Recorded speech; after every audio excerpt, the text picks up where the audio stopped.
अच्छा, तो बताइए कि अभी जो महाराष्ट्र में जो बिहार यूपी के लोगों को भाषा के नाम पर पीटा जा रहा है, और उद्धव ठाकरे शिवसेना के जो हैं, और राज ठाकरे जो मनसे हैं उनका पार्टी, ये लोग हिंदी भाषी लोगों को मारते हैं, गरीब लोगों को मारते हैं, ऑटो चालक को मारते हैं, दुकानदार हैं जो रिक्शा चलाते हैं। ये इस तरह की राजनीति भारत में कब तक चलेगी, जबकि वहाँ पे बीजेपी की सरकार है। बीजेपी भी वहाँ पे मौन है, चुप्पी साधे हुए है। नहीं, बीजेपी मौन नहीं है, सरकार एक्शन ले रही है। लेकिन चूंकि ये महागठबंधन का अंश है, मन से हम्म। बाल ठाकरे हो, ये ठाकरे राज ठाकरे हो या उद्धव ठाकरे हो, इन लोग का चरित्र ही ऐसा रहा है, केवल बाहरी भीतरी करके राजनीति करना। हम्म। तो महाराष्ट्र के जो उद्धव ठाकरे हैं, राज ठाकरे हैं, उनको मैं ये बताना चाहता हूँ कि आज बिहारियों के मैन पावर के बल पर ही महाराष्ट्र सुंदर हुआ है। हम्म। महाराष्ट्र में जो विकास की गति तेज हुई है, मैन पावर बिहार का है और पूर्वांचल के लोगों का है। अगर पूर्वांचल के लोगों को और बिहार के लोगों को आप वहाँ प्रताड़ित करते हैं, वहाँ मारते पीटते हैं, भगाने का काम करते हैं, तो आप अपने पैर में कुल्हाड़ी मार रहे हैं। और मैं जो वहाँ भाजपा की सरकार है, उनके मुख्यमंत्री देवेंद्र फडणवीस जी से आग्रह करूंगा कि इस पर जोरदार एक्शन ले और बिहारियों और यूपी के लोगों को सुरक्षित करें। ये बाहरी और भीतरी का जो खेल मनसे के लोग करते हैं, उसको नाकाम करने का काम ये करें। बराबर ही करते हैं, मान के चलिए कि खास करके यूपी बिहार के लोगों को, लोगों के साथ ऐसा करते हैं। क्योंकि वहाँ यूपी और बिहार के लोगों की संख्या अच्छी संख्या में है। हम्म। दिल्ली में अच्छी संख्या में लोग हैं, तो वहाँ के लोग काम करना जानते नहीं है। बिहार के लोगों के पास अनुभव है, स्किल्ड है, हम्म। तो जो काम में लगा दीजिए वो काम अपने अनुभव के आधार पर करना शुरू कर देते हैं। तो लगता है कि ये लोग भागेगा तब हमको यहाँ नौकरी मिलेगा। अरे तुम भी देश के किसी कोना में जाकर नौकरी कर सकते हो, क्योंकि घर में रहोगे तो तुम काम अच्छा नहीं कर सकते हो। वही बिहार के लोग यहाँ आते हैं तो अपने खेत खलिहान में काम नहीं करते हैं, यहाँ बिजनेस खड़ा नहीं करना चाहते हैं। उनको लगता है कि बाहर करेंगे हमको कोई देखेगा नहीं, हमको क्या काम कर रहे हैं नहीं कर रहे हैं, तो उसको देख लें। संतुष्टि मिलता है। वो बाहर जाके अच्छा काम करते हैं। और आज उनका उसका परिणाम है कि बिहार में जहाँ के रहने वाले हैं, वो अपना अच्छा मकान बना लिए, उनका परिवार अच्छा से खा पी रहा है।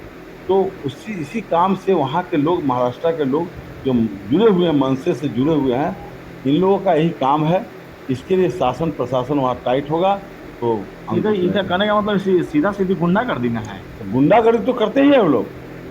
तो इसमें सरकार जब बीजेपी की है, केंद्र में हो चाहे महाराष्ट्र सरकार में हो, तो ये इस पर तो वो लगाम लगा है कम से कम। एकदम लगाम लगाने का प्रयास करती है सरकार, तभी ना शांति है, नहीं तो अभी तक बहुत कुछ हो जाता।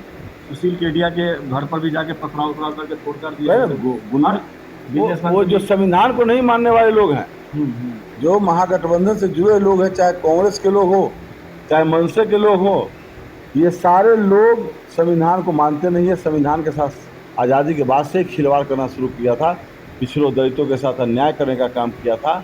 आज जो नेता वहाँ बने हुए हैं, ये सारे लोग संविधान से खिलवाड़ करते हैं। नहीं, अगर संविधान से खिलवाड़ नहीं करते तो आज ये बाहरी और भीतरी का नारा नहीं लगता, बिहारियों को अपमानित नहीं किया जाता, उत्तर प्रदेश के लोग जो गए उनको अपमानित नहीं किया जाता। इसलिए शासन प्रशासन वहाँ, एनडीए की सरकार है, ढंग से काम करेगी और जो दोषी होंगे उनको सलाखों के अंदर भेजने का काम करेगी। हालांकि निरहुआ जो, निरहुआ को तो जानते ही होंगे आप, दिनेश हाँ, लाल यादव निरहुआ। हाँ उन्होंने, सब। हाँ, अब उन्होंने कहा है कि अगर किसी में दम है तो हमको तो मराठी नहीं आती है, हम मुंबई में ही रहते हैं, हमको कोई आके निकाल के बताए, कोई छू के बताए। तो कहने का मतलब है कि वीआईपी लोग के लिए तो दिक्कत नहीं है। अब बॉलीवुड वहाँ पे हिंदी फिल्म इंडस्ट्री लगी हुई है, वो क्या मराठी बोलती है? वो भी तो हिंदी बोलती है। उनको छुएंगे नहीं, क्योंकि वहाँ पे उनसे रुपया आता है। बड़े बड़े लोग हैं, वीआईपी लोग हैं। मारेंगे किसको? रिक्शा वाले को, टेम्पो वाले को, दुकानदार को। तो ये तो राजनीति चमकाना हुआ ना। जबकि मनसे के आज के डेट में एक भी विधायक नहीं है। बोले ना, यही बात है ना, वो लोग गुंडा तंत्र को बढ़ावा देते हैं। अब मनसे के लोग का नियत कभी भी साफ नहीं रहा है। इसी का परिणाम है कि बीच में वो कांग्रेस के साथ मिलकर मुख्यमंत्री बना। बने, हाँ हाँ। तो सब दिन भाजपा के साथ रहा, लेकिन जब मौका आया तो कांग्रेस के साथ वो मुख्यमंत्री बने, भाजपा को कमजोर करने का काम किया।